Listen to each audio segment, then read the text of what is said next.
I want to share a story of one of my favorite people that I've ever had the blessing of knowing.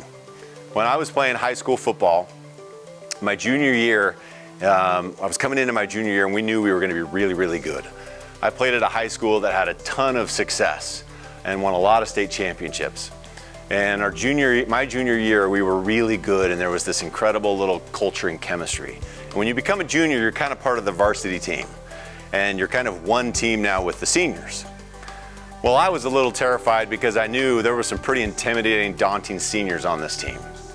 And I was just ready and waiting for the hazing, the jokes, all the little like cool kids and hey juniors, why don't you go over here? The big boys are over here. I was just buckled up and ready.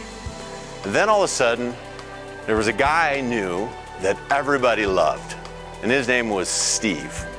His nickname was Q. And Q had a magic to him. Because Q was the kid on the team who everybody loved, and he was going to be our starting center. And we had this massive offensive line except for Q. He was like short, kind of stout, and probably 40 pounds lighter than the rest of our O-line. But he was tough as nails and had played football forever and just beloved by the team.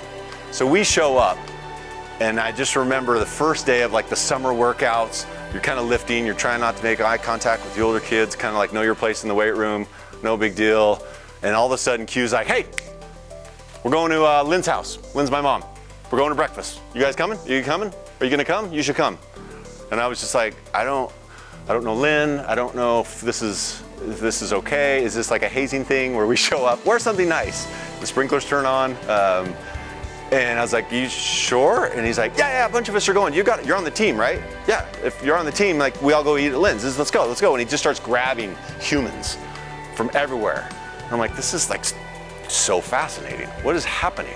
So we show up to Lynn's house and Lynn had no idea, and all of a sudden, there's no joke, 30, 40 guys that show up, and she's like, oh, and starts just making French toast. And for everybody. And Steve was just in the middle of all this, just like laughing and joking, and what are you, and I realized watching this all happen, I'm going, he doesn't care. Your age, size, status, athletic ability, you're on the team. And if you're on the team, then you are one of us. And it was unbelievable. And he did it every morning. And he did it during summer workouts, and he did it all the time. And we're all going over, come on. People would be leaving in the parking lot. He's like, no, where are you going? No, you're coming with us. Come on, you're coming with us. What's your name again? He just didn't care. And I watched that and I was like, that is leadership. There is no class system, there is no cool, there is no dorky, there is no starter, there is no bench warmer. You're on the team, you're on the team. Later, that same player, the night before we were in the state championship, we had a players only meeting. And in this players only meeting, Steve gets up. And there's a bunch of players that take turns talking, and the captains all talked, and everyone's all fired up and nervous, and then Steve gets up. And Steve gets up the night before, and he just pauses and he looks around, and he just says, I hope you guys know how much I love you. I love you, and I love you, and I love you, and I love you. Now, high school guys don't say that. That's not cool. That's not what you do. But Steve wasn't like most high school kids. And he sat there bawling, just telling everybody how much he loved them, and that I would do anything for you. And we knew it was true because we had watched Steve for a year be that guy.